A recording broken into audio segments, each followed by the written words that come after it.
Welcome to the Rustic Garden Homestead. This video is all about what can you grow under grow lights. And these are full-size examples. I'm going to show you flowers, herbs, vegetables you can grow under grow lights on your grow light station. I have plenty of videos on how to start these as seeds, build the station, talks about the lights. Check out the video description for that. Growing seeds indoors is going to save you a lot of money. It's going to cost you anywhere from $3, $4, $5, $6 a plant at the big box stores. You can grow stuff under your grow lights for really like 15 cents a plant. So let me show you what's growing.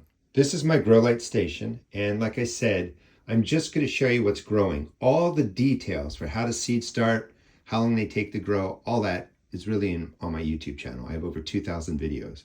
But today is just about growth. Real quick, basic grow light station. The lights that I'm using are white LED shop lights. They're inexpensive. Got mine at Walmart, 4 foot wide. You want ratings on there of 5,000 lumens, that's the brightness, 5,000 lumens or higher, and you want a daylight rating or 5,100 Kelvin or higher. That mimics daylight. White LED shop lights have all the colors of the rainbow in there, and they work really well, and that's one of the things that I wanted to show off. Starting up at the top, these are my pepper transplants. Started these on February 1st. Today is February 21st, and they look pretty good. Again, you can just save so much money by starting your own seeds indoors. I have every pepper variety that I want to grow this year started, and again, it's going to save me a lot of money. They're going to go outside. Coming down to this flat, we have spinach right there. This is a loose leaf lettuce. This is a bib lettuce. These are collard greens right there. That's arugula, Swiss chard. We have spinach right back there. That is celery starting to come up. That's broccoli. That one's red yarrow. Tiny Tim tomatoes, dwarf tomatoes. And that's about, these are in the 6 cells. So this is about 72 plants, and really, again, maybe 15 cents a plant.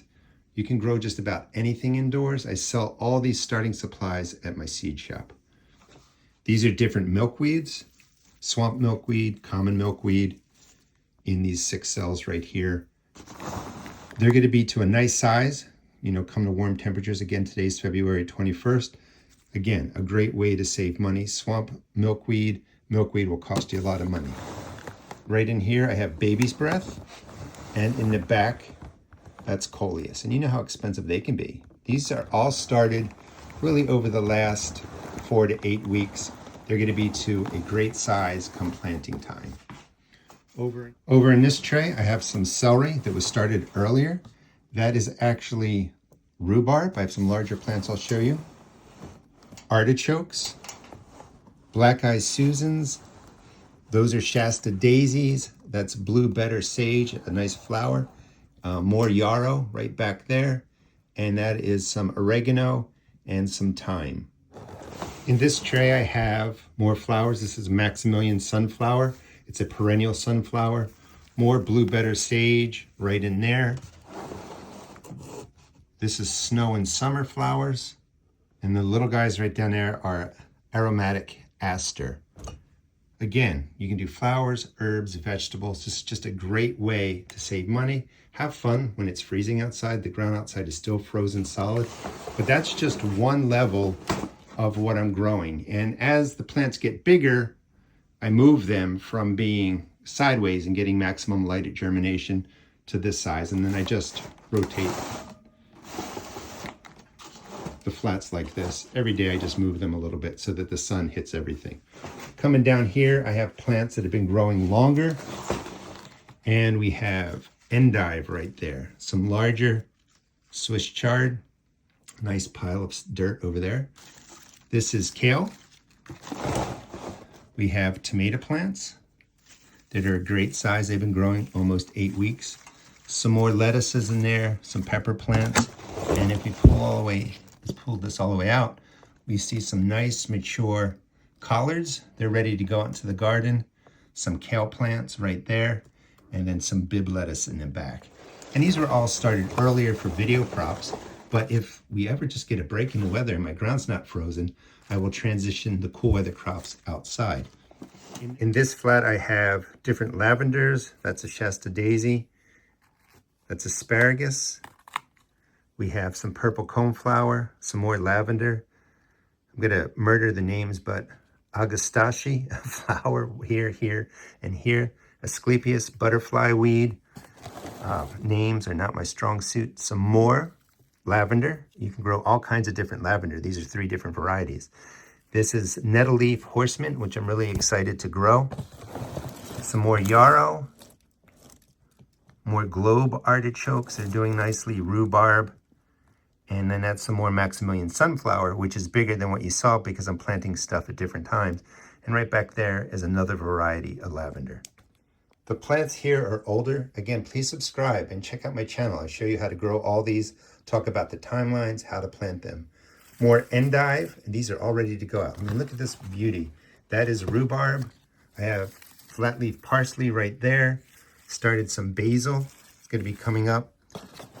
More the Asclepias, which I know I am murdering that name. Butterfly weed. Blue better sage, one of the best perennials I find here in Maryland. Comes back every year. Really nice blue flowers earlier in the summer, and then again towards the fall. And then that's some nice size red yarrow back there. Tucked in here are purple coneflower, which I potted up. They're a little bit beat up, but I'm giving them some nitrogen. They're gonna be okay. And then back there I have tons of rosemary, and you can see the tips are brown on some of them. They got too close to the light, so they got beat up. Just keeping consistent watering will take care of the problems that you see here, giving them a little bit of fertilizer. But this flat here would easily cost, you know, conservatively, you know, $70 if you were buying all these plants individually. Again, pennies a plant. Well, 15 cents a plant. Here are more flowers.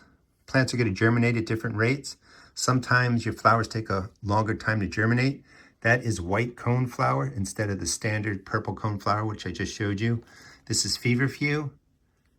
Different Snapdragons right in there, and then some more Feverfew in the back.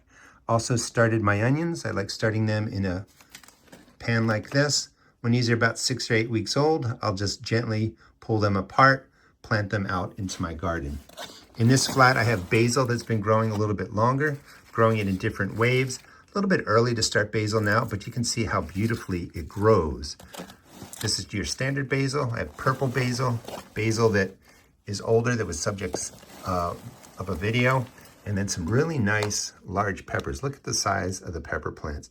You can start them and grow them indoors a good 8, 10, 12 weeks, depending on what you're growing them in. The bigger the container, the longer you can grow the peppers indoors. They don't get root bound. You have a beautiful root system. And I sell these bigger containers all at my seed and garden shop. You know, when you grow in something like this, you really don't have to pot your plants up. These are some of my plants that are ready to get acclimated to the outdoors and start transitioning outdoors. Anytime you're growing under grow lights, your plants lose the resistance to the UV rays of the sun. So if I were to take these straight outside and plant them in the ground on a sunny day, the sun is going to damage them. So over a week's time, you have to get the plants used to the outdoors. And these guys are ready. This is more rhubarb, yarrow, full size. And you get the idea. Like you saw the transition and growth of the different plants. These are getting up to the size where they would really cost you $4 to $6 a plant. That is orange mint. It smells delicious. Something new that I'm growing this year. Right back there, that is a massive plant of thyme. And then tucked over there in the side is more parsley. And you can see again how big these plants get. And they look great. They look as good as any of the plants you would buy at the big box stores. Again, maybe 15 cents a plant. It's a little bit early, but I am growing some warm weather crops. We have cucumbers, beans in the back, some tomatoes coming up. These are for future videos. Again, if you want to subscribe, I'll show you how to seed start all your warm weather crops. I'm also growing radishes in trays. I have a video on that. This is the second round. Grew peas in trays.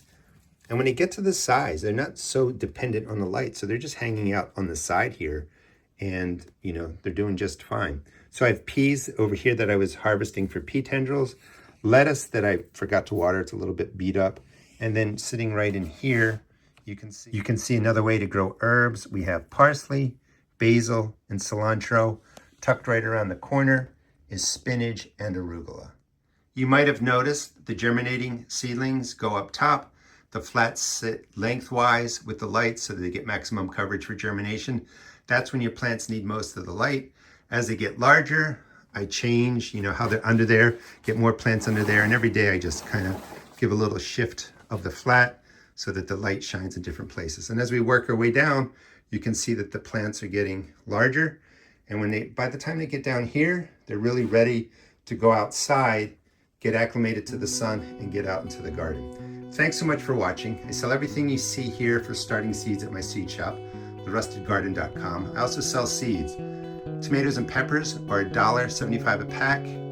All other seeds are $1.50 a pack. Again, thanks so much for watching, and this is what you can grow under grow lights.